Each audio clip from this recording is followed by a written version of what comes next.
Hello student, welcome to my YouTube channel chemistry Gyan. आज हम chemical bonding part 3 में excitation theory पर discuss करने वाले हैं। ये आपके लिए बहुत ही इम्पॉर्टेंट टॉपिक है, क्योंकि आप इस टॉपिक को अगर समझ लेते हैं तो आप किसी भी मॉलिक्यूल का एग्जिस्टेंस या नॉन एग्जिस्टेंस पता कर सकते हैं। कोई भी, जैसे आपको एग्जांपल मैं दे रहा हूँ, जैसे एग्जांपल में हम आपसे पूछ दें कि बच्चों आप लोग pH5 का हाइब्रिडाइजेशन बता दीजिए। ये एक्साइटेशन थ्योरी आपको हाइब्रिडाइजेशन में भी हेल्प करेगा। तो आप क्या बोलेंगे, पहले pH5 का हाइब्रिडाइजेशन बताओ। आप लोग बोलेंगे pH5 है तो 5 बॉन्ड पेयर हैं, 5 बॉन्ड पेयर हैं तो हाइब्रिडेशन क्या हो गया, sp3d हो गया। 5 स्टेरिक नंबर हो गया, 5 स्टेरिक नंबर पर तो sp3d होता ही है। लेकिन बच्चों आप लोग यहीं पर गलती कर रहे हैं, क्योंकि अगर कोई मॉलिक्यूल एग्जिस्ट ही नहीं करेगा तो उसका हाइब्रिडाइजेशन हम कैसे निकालेंगे। तो बच्चों इसीलिए एक्साइटेशन थ्योरी आपके लिए बहुत ही इम्पॉर्टेंट टॉपिक है। यदि आपको टॉपिक को समझ आए तो आप इस वीडियो को लाइक, शेयर एंड सब्सक्राइब जरूर करना। तो लेट्स स्टार्ट। देखिए बच्चों, हम एक्साइटेशन थ्योरी का पहले तो 2 एग्जाम्पल लेकर आपको बता रहे हैं आखिर ये थ्योरी है क्या। जैसे फॉर एग्जाम्पल में हम एक NH3 लिए हैं तो N एटम से एटॉमिक नंबर 7 होता है। अब इसका आप इलेक्ट्रॉनिक कॉन्फ़िगरेशन करोगे, कॉन्फ़िगरेशन पर आपको 1s2 2s2 2p3 आएगा, ये तो आपको पता ही होगा। अब जो आपके वैलेंस सेल हैं उस वैलेंस सेल को आप लिख लो, 2s है तो यहाँ पे 2s हो गया, और आपका यहाँ पे 2p है तो ये आपका 2p ऑर्बिटल हो गया। अब s में 1 ऑर्बिटल, p में 3 ऑर्बिटल, इसका आप डिस्ट्रीब्यूशन कर दो इलेक्ट्रॉन का, s में 2 हो गए और p में 3 हो गए। देखो अब बच्चों इसको आप वैलेंसी पूछे, इसका कोवैलेंसी कितना है। कोवैलेंसी तो वैसे देखने में 3 लग रहा है क्योंकि आपको हम बता चुके हैं पहले ही, जितने ही अनपेयर्ड इलेक्ट्रॉन होंगे वैलेंस ऑर्बिटल में उतने ही बॉन्ड पेयर का फॉर्मेशन होगा। लेकिन बच्चों इसमें वैलेंस सेल में ही एक पेयर्ड इलेक्ट्रॉन है, इसलिए अगर आप मैक्सिमम कोवैलेंसी पूछोगे तो उस मैक्सिमम कोवैलेंसी में एक ये भी डोनेट कर सकता है कोऑर्डिनेट बॉन्ड की तरह, तो इसका मैक्सिमम कोवैलेंसी 4 हो जाएगा। मैक्सिमम कोवैलेंसी इसका 4 हो जाएगा। तो देखिए बच्चों इसमें NH3 3H कितना है, 3 है, तो आपको तो वैसे भी लग रहा है इसमें 3 हाइड्रोजन तो 3 बॉन्ड पेयर बनेगा ही, और इसके पास 3 वैलेंस, जो 3 वैलेंस ऑर्बिटल में 3 अनपेयर्ड इलेक्ट्रॉन भी हैं, तो तीन हाइड्रोजन से मिलकर तो बना लेंगे। लेकिन यदि कोई आपसे पूछ ले बताओ NH5 का फॉर्मेशन क्यों नहीं होगा, या NH5 का फॉर्मेशन होगा कि नहीं होगा, तो आपको देखना पहले ये पड़ेगा कि एक्साइटेशन थ्योरी में हमें क्या कंडीशन होती है, एक्साइटेशन थ्योरी कंडीशन क्या अप्लाई होता है। तो हम पहले एक्साइटेशन थ्योरी का कंडीशन को आपको एक बार दिखा दे रहे हैं। कंडीशन फॉर एक्साइटेशन थ्योरी, देखिए बच्चों 2 ही कंडीशन है, दोनों को आप अच्छे से समझ लीजिए। पहला वैकेंट ऑर्बिटल मस्ट बी, पहला कंडीशन आपका क्या है, वैकेंट ऑर्बिटल होना चाहिए। जो वैलेंस ऑर्बिटल है, जो वैलेंस सेल आपका है, उस वैलेंस सेल में वैकेंट ऑर्बिटल मस्ट भी है, वैकेंट ऑर्बिटल होना चाहिए।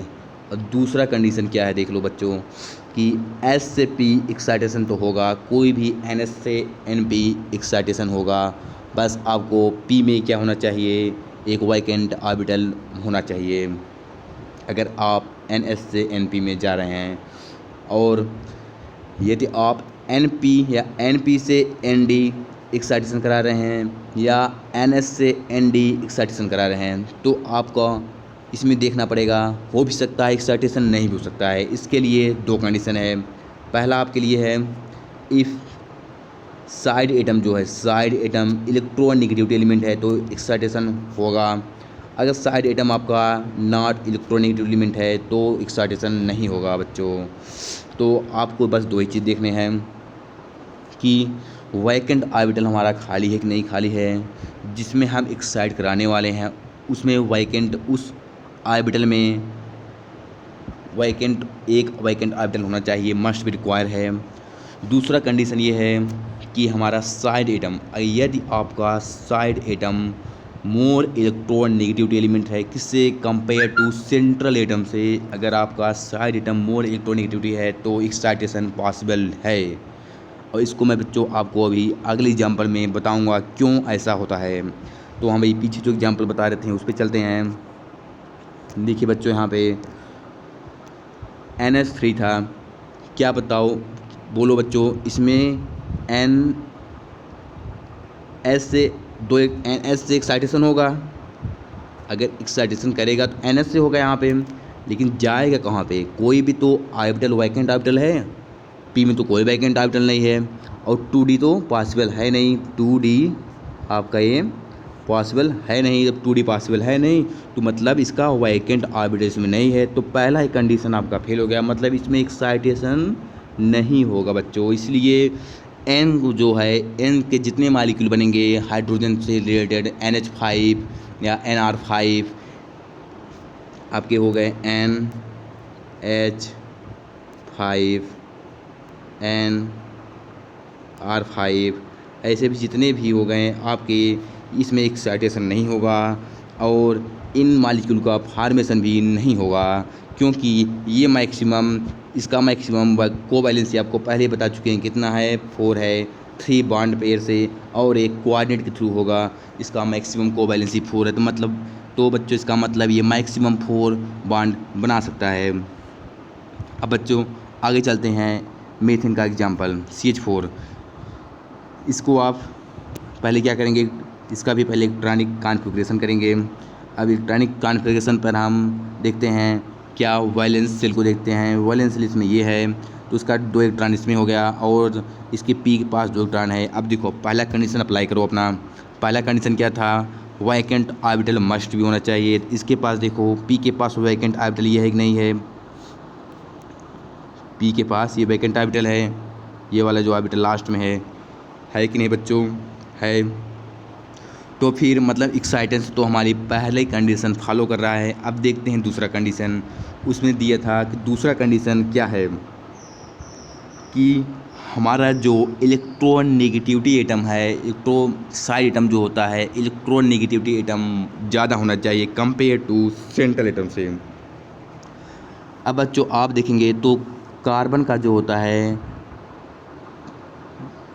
2.5 के पास होता है इसका इलेक्ट्रोनेगेटिविटी, और इस हाइड्रोजन का जो आप देख रहे हैं 2.1 के पास होता है, 2.1 के आसपास होता है। तो बच्चों साइड एटम तो इससे इलेक्ट्रोनेगेटिविटी नहीं है, साइड एटम तो इससे इलेक्ट्रोनेगेटिविटी तो नहीं है, लेकिन आपको बताए थे कि NH से NP हमेशा एक्साइटेशन होता है, NH से NP एक्साइटेशन होता है, तो इसमें उसका कोई रिक्वायरमेंट नहीं है। दूसरी कंडीशन दिखा दें एक बार आपको फिर से। दूसरा कंडीशन हमारा जो था यहाँ पे बच्चों कि NH से तो NP पॉसिबल होगा ही होगा, चाहे पहले कंडीशन पे दूसरे कंडीशन में यदि आपका NP से ND हो या NH से ND हो, तब उसमें आपको चेक करना पड़ेगा कि हमारा साइड एटम क्या है बच्चों। तो इसीलिए यहाँ पे हमें कोई चेक करने की ज़रूरत ही नहीं है, क्योंकि हमारा वैकेंट ऑर्बिटल खाली है, और वैकेंट ऑर्बिटल खाली है और हमारा जो एक्साइटेशन हो रहा है कहाँ से कहाँ हो रहा है, S से P हो रहा है, तो इसमें हमें इलेक्ट्रोनेगेटिविटी की कोई आवश्यकता ही नहीं है। तो हम इसमें एक्साइटेशन करा देंगे, और एक्साइटेशन कराने के बाद मैक्सिमम कोवैलेंसी इसकी 4 हो जाएगी, इसका भी। और मैक्सिमम कोवैलेंट बॉन्ड कितने बनाएंगे 4, क्योंकि मैक्सिमम वैलेंस ऑर्बिटल में कितने अनपेयर्ड इलेक्ट्रॉन है, 4 अनपेयर्ड इलेक्ट्रॉन है, 1 2 3 4। तो इसका फॉर्मूला समझ, CH4 में एक्साइटेशन तो होगा, कहाँ से कहाँ होगा, S से P पर होगा। बच्चों अब आगे चलते हैं, दूसरे एग्जाम्पल को देखते हैं, बहुत बेहतरीन एग्जाम्पल आपके लिए है। देखिए बच्चों, इसमें अब हम कंपेयर कर रहे हैं बच्चों, आप ध्यान से समझिएगा इसको। PCl5, आपके पास 2 एग्जाम्पल हैं। कोई पूछे कि आप PCl5 का हाइब्रिडेशन बता दो, और कोई पूछ ले PH5 का हाइब्रिडेशन बता दो, तो आप PCl5 का जो बताएंगे 5 बॉन्ड पेयर है तो क्या बनाएगा sp3d, तो आपका तो ये सही हो जाएगा। लेकिन बच्चों यदि आप इसका sp3d बताएंगे तो ये आपका गलत हो जाएगा, क्योंकि pH5 का फॉर्मेशन ही नहीं होता है। इसको हम अब समझेंगे क्यों ऐसा होता है। देखो इसमें देखो बच्चों, आप लोग PCl5P का इलेक्ट्रॉनिक कॉन्फ़िगरेशन करेंगे पहले, ये तो आप सब जानते हैं। तो वैलेंस सेल को पहले हम अलग करेंगे। ये हमारा वैलेंस सेल हुआ। उस वैलेंस सेल में जितने भी सब सेल हैं उसका ऑर्बिटल के रूप में इसको लिख लो।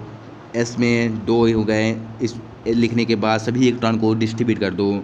अब देखो 3p हो गए। 3p में कितने हैं? 3 हैं, तो 1 2 3 इलेक्ट्रॉन इसमें हो गए। और d में कोई इलेक्ट्रॉन नहीं है, तो d में कोई इलेक्ट्रॉन नहीं है। अब इसमें देखो बच्चों, अब क्या करेंगे आपको पहले क्या बताएं कि वैकेंट ऑर्बिटल मस्ट भी होना चाहिए। अब देखो क्या पहला कंडीशन फॉलो कर रहा है, वैकेंट ऑर्बिटल इसमें है। हाँ वैकेंट ऑर्बिटल है, लेकिन दूसरी बात आपको ध्यान रखनी है कि हमारा एक्साइटेशन कहाँ से हो रहा है। यदि आपका यहाँ पर देख लो बच्चों, अगर यदि आपका S से P में जाता तो मैं दूसरा कंडीशन नहीं फॉलो करता। दूसरे कंडीशन में कौन सा, जहाँ पे हम NS से ND या NP से ND को दिखाए थे, इसमें केवल आपको देखना होता कि क्या हमारा एक्साइटेशन NS से NP है। लेकिन यहाँ पे P में तो वैकेंट ऑर्बिटल कोई नहीं है, तो हम एक्साइटेशन कहाँ कराएंगे? NS से ND में कराएंगे एक्साइटेशन। तो NS से ND के लिए आपके लिए क्या था रूल? NS से ND के लिए आप रूल देख लो पहले अपना, कि NS से ND ये वाला जो आपका है NS से ND, यहाँ पे बच्चों देखो ये वाला पूरा कि साइड एटम इलेक्ट्रोनेगेटिविटी होना चाहिए, तभी ये एक्साइटेशन पॉसिबल है। तो बच्चों देखते हैं इसमें क्या है, क्या इसमें इलेक्ट्रोनेगेटिविटी एटम है।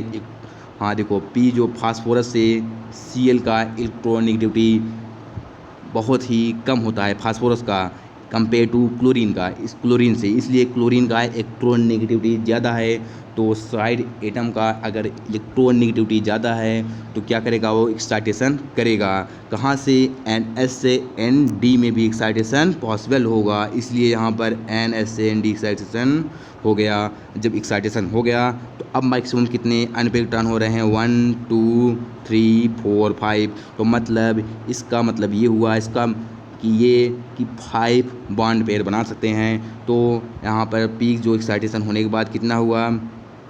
1 2 3 4 5।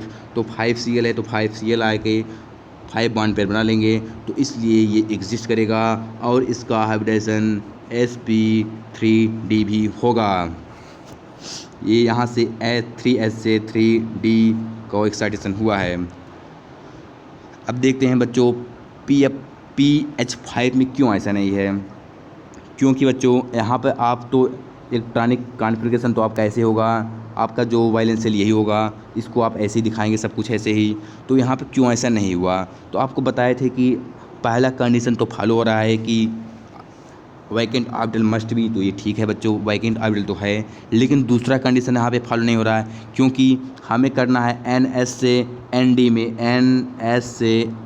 में एक्साइटेशन कराना है। और इसके एक्साइटेशन कराने के लिए हमें साइड एटम में मोर इलेक्ट्रोनेगेटिविटी एटम चाहिए होता है, जो कि यहाँ पे नहीं है। यहाँ पे हाइड्रोजन है जो कि इलेक्ट्रोपॉजिटिव एलिमेंट है, इसलिए यहाँ पे एक्साइटेशन नहीं होगा। तो इसका मतलब pH5 का फॉर्मेशन नहीं होगा, एक्साइटेशन नॉट पॉसिबल, तो इसका हाइब्रिडाइजेशन भी नहीं होगा। तो बच्चों आप समझ पाए कि नहीं? मतलब हमारे लिए बेहद ही इम्पॉर्टेंट टॉपिक था क्या एक्साइटेशन थ्योरी, क्योंकि इसकी हेल्प से हम बता सकते हैं कोई भी मॉलिक्यूल एग्जिस्ट करेगा कि नहीं एग्जिस्ट करेगा। यदि आपका एग्जिस्ट करेगा तो उसका आप हाइब्रिडेशन भी आसानी से निकाल सकते हैं, नहीं एग्जिस्ट करेगा तो उसका हाइब्रिडेशन तो निकालेंगे लेकिन वो आपका गलत हो जाएगा। तो पहले आप चेक कर लेंगे क्या ये मॉलिक्यूल एग्जिस्ट है कि नहीं है। चलो फिर बच्चों अब आगे चलते हैं। अब देख लेते हैं बच्चों इसमें कि क्यों ऐसा हुआ, क्यों इलेक्ट्रॉन नेगेटिविटी एलिमेंट के जुड़ने से ये बॉन्ड का फॉर्मेशन हो रहा है, मतलब एक्साइटेशन हो रहा है NS से ND या NP से ND। और यदि यहाँ पे इलेक्ट्रोनेगेटिविटी एटम नहीं जुड़ा है तो वहाँ पे एक्साइटेशन नहीं हो रहा है। देखते हैं बच्चों, यहाँ पे देखो बच्चों, पी था आपका फास्फोरस, फास्फोरस है, क्लोरीन है। आपको पता है इलेक्ट्रोनेगेटिविटी तो क्लोरीन की ज़्यादा है। देखो इसमें चार्ज कंट्रैक्शन होता है बच्चों, चार्ज कंट्रैक्शन होता है। कैसे? अगर हम PCl लिखेंगे, PCl5 यहाँ पे लिख रहे हैं और यहाँ पे PH5 लिख रहे हैं, तो यहाँ पर देखो PH5 जैसा आप लिखेंगे तो इलेक्ट्रोपॉजिटिव, यहाँ पे पॉजिटिव एलिमेंट आएगा, पॉजिटिव चार्ज आएगा, यहाँ पे नेगेटिव चार्ज आएगा, तो इस पर चार्ज एक्सपेंशन होगा। इस कंडीशन में चार्ज एक्सपेंशन होगा तो इसका मतलब एनर्जी, जो हमारा एनर्जी डिफरेंस जो कम था जितना उस समय था, उससे भी एनर्जी डिफरेंस किसका, NS से ND क्या होगा, एनर्जी डिफरेंस क्या था, ये एनर्जी डेल्टा E क्या होगा, ये इंक्रीज कर जाएगा बच्चों। ये सबसे बेहद ही इम्पॉर्टेंट बात है। क्यों कि इस पे निगेटिव चार्ज आ गया और इस पर पॉजिटिव आ गया, क्योंकि इस पर न्यूक्लियस यहाँ पे इंट्रैक्शन ज़्यादा होता है। मतलब न्यूक्लियस के पास, अगर न्यूक्लियस पर तुम्हारा ही साइड सेंट्रल एटम पे ही अगर पॉजिटिव चार्ज होता है, क्योंकि हम जो इलेक्ट्रॉनिक कॉन्फ़िगरेशन करते हैं और जो बॉन्ड बनाते हैं सेंट्रल एटम की हेल्प से ही बनाते हैं। जब सेंट्रल एटम पर आपका नेगेटिव चार्ज हो गया तो वो आपका ऑर्बिटल एक्सपेंशन हो जाएगा। ऑर्बिटल एक्सपेंशन होने से ये एनर्जी गैप बढ़ जाएगा, तो बॉन्ड का फॉर्मेशन नहीं होगा। बच्चों हम देखते हैं PCl5 में क्यों ऐसा है। देखिए बच्चों, PCl5 में अब इसमें Cl इलेक्ट्रोनेगेटिविटी है, यहाँ पे तो माइनस चार्ज हो गया। अब यहाँ पे पॉजिटिव चार्ज आ रहा है। जब पॉजिटिव चार्ज आएगा, मान लो यहाँ पे हमारा न्यूक्लियस है, अब न्यूक्लियस यहाँ पे है और यहाँ पे NS था हमारा और यहाँ पे NP था हमारा और यहाँ पे क्या था, ND था। अब जैसे ही इस पर पॉजिटिव चार्ज आएगा तो ये पॉजिटिव चार्ज क्या करेगा, कंट्रैक्शन करेगा, कंट्रैक्शन होगा, इसमें ऑर्बिटल कंट्रैक्शन होगा। ऑर्बिटल कंट्रैक्शन होगा तो देखो बच्चों, ऑर्बिटल कंट्रैक्शन होगा तो डेल्टा E, वेरी इंपॉर्टेंट बात, डेल्टा E घट जाएगा और डेल्टा E घटेगा तो एक्साइटेशन पॉसिबल होगा। इसीलिए बच्चों यही बात है बच्चों कि PCl5 का फॉर्मेशन होता है जबकि PH5 का फॉर्मेशन नहीं होता है, NH5 का फॉर्मेशन नहीं होता है। आप समझ जाएं बच्चों, समझ गए कि नहीं बच्चों कि इसमें क्या होता है, ऑर्बिटल कंट्रैक्शन होता है। क्यों कंट्रैक्शन होता है कि न्यूक्लियस है, न्यूक्लियस के पास जब इस पर पॉजिटिव चार्ज भी आ गया और उसके पास क्या होगा, ऑर्बिटल कंट्रैक्शन हो जाएगा। कंट्रैक्शन जब होगा तो आपका एक्साइटेशन ईजिली हो जाएगा। बच्चों आई होप आप समझ गए होंगे। आगे चलते हैं। देखिए बच्चों, बेहद इंपॉर्टेंट आपके लिए है application of excitation, application of excitation theory. इसका एप्लीकेशन क्या है, मतलब ये हमारे लिए कहाँ पर हेल्पफुल होगा, तो आपको पहले बता चुके हैं क्या, ये तो आपको पहले एप्लीकेशन बता चुके हैं क्या, we can predict non existence molecule. आप किसी भी मालिक्यूल को नॉन एग्जिस्टेंस पता कर सकते हैं कि वो मालिक्यूल एग्जिस्ट करेगा कि नहीं करेगा। जैसे कि कुछ एग्जांपल मैं आपको बता दे रहा हूँ, PH5, NH5, F4O, ये क्या करेंगे, सभी नॉन एग्जिस्ट करेंगे। और कुछ एग्जांपल जैसे PS3, NH3, PCl5 और F2O क्या करेंगे, ये एग्जिस्ट करेंगे। ये कुछ एग्जांपल हैं, ऐसे बहुत सारे एग्जांपल हैं, आप उसको चेक कर लेना। और दूसरी एप्लीकेशन बच्चों क्या है कि दूसरा एप्लीकेशन क्या है, फॉर्मेशन ऑफ हाइपरवायलेंट। फॉर्मेशन ऑफ हाइपरवायलेंट, हाइपरवायलेंट क्या होता है, हम लोग लुईस डार्ट स्ट्रक्चर को जब पढ़ते हैं, रीड करते हैं, उसमें हमें मिलता है कि कोई भी मॉलिक्यूल जो फॉर्मेशन होता है उसके सेंट्रल एटम पर जो है उसका अगर 8 इलेक्ट्रॉन कॉन्फ़िगरेशन हो रहा है, 8 इलेक्ट्रॉन मतलब उसके जो शेयर से 1 इलेक्ट्रॉन अगर हो रहे हैं, चाहे जिस प्रकार का शेयर हो, तो स्टेबल मॉलिक्यूल माना जाता है। लेकिन बच्चों इसमें क्या है, टेक प्लेस तो होगा, मतलब ये formation hyper condition take place with electronegativity atom side atom, electronegativity side atom है तभी हाइपर बनेगा। क्यों हाइपर बनेगा आपको पहले ही बता चुके हैं, इलेक्ट्रोनेगेटिविटी लेन पर होने पर ऑर्बिटल कंट्रैक्शन होता है, कंट्रैक्शन होगा तो एनर्जी गैप घटेगी, एनर्जी गैप घटेगी तो एक्साइटेशन होगा, एक्साइटेशन होगा तो आपका बॉन्ड फॉर्मेशन होगा, बॉन्ड फॉर्मेशन होगा तो 8 से ज़्यादा मॉलिक्यूल्स में आएंगे, 8 से ज़्यादा मॉलिक्यूल, 8 से ज़्यादा आपके इलेक्ट्रॉन का शेयर होगा, तो 8 से ज़्यादा अगर है तो उसको हम हाइपरवैलेंट बोलते हैं। यहाँ पे आपको डिफिनेशन भी बता दे रहे हैं। हाइपरवैलेंट कंपाउंड क्या होता है, compound in which central atom is surrounded by more than 8 electron are known as hypervalent. मतलब बच्चों 8 से ज़्यादा अगर कॉन्फ़िगरेशन में उसके जो शेयर में इलेक्ट्रॉन आ रहे हैं, अगर उस सेंट्रल एटम पर मैक्सिमम है 8 से, तो मतलब आपको यह हाइपरवैलेंट कंपाउंड माना जाएगा। ये इसका दूसरा एप्लीकेशन है कि ये हमेशा एक्साइटेशन थ्योरी जो, अब दूसरा एप्लीकेशन फॉर्मेशन ऑफ हाइपरवैलेंट, हमेशा एक्साइटेशन थ्योरी से फॉर्मेशन ऑफ हाइपरवैलेंट ही बनता है। अब बच्चों आगे देखते हैं इसमें PCl5 को मैं बता दूं आपको PCl5 के बारे में। देखो P तो 5 इसके वैलेंस शेल में कितने इलेक्ट्रॉन 5 हैं, 1 हो गए यहाँ पे 1 2 3 4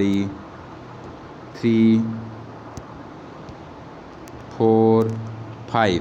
तो एक Cl बच्चों यहाँ से आया, एक Cl यहाँ से आया, फिर एक Cl यहाँ से, एक Cl यहाँ से, एक Cl यहाँ से। सब में एक क्या है, अनपेड इलेक्ट्रॉन है, तो सभी एक बांड में कितने इलेक्ट्रॉन हो गए, 2 इलेक्ट्रॉन इसके हो गए, इस बांड में भी 2 इलेक्ट्रॉन हो गए, इस बांड में भी 2 इलेक्ट्रॉन हो गए, इस बांड में भी 2 इलेक्ट्रॉन हो गए, इस बांड में 2 इलेक्ट्रॉन हो गए। तो टोटल आपका कितने इलेक्ट्रॉन यहाँ पे यहाँ तक हो गए, टोटल यहाँ पे 10 इलेक्ट्रॉन हो गए। इसीलिए हम इसको बोलते हैं, ये हमेशा एक्साइटेशन थ्योरी लगभग वो आपका क्या फॉर्मेशन करता है, हाइपरवैलेंट का फॉर्मेशन करता है। तो बच्चों फिर आपका ये एक्साइटेशन थ्योरी ख़त्म हुआ। एक्साइटेशन थ्योरी क्या है, आपको बहुत ही हेल्पफुल होगा जानने में कौन से मॉलिक्यूल एग्जिस्ट करता है, कौन सी नहीं करता है। अब हम अगली वीडियो में कुछ एग्जांपल के साथ आपको डिस्कस करेंगे एक्साइटेशन थ्योरी के में कौन कौन से एग्जांपल को एक्साइट मतलब आपका ये फॉर्मेशन होगा मॉलिक्यूल, कौन सा नहीं होगा, कुछ एक्सेप्शनल भी रहेंगे, उसको भी डिस्कस करूँगा।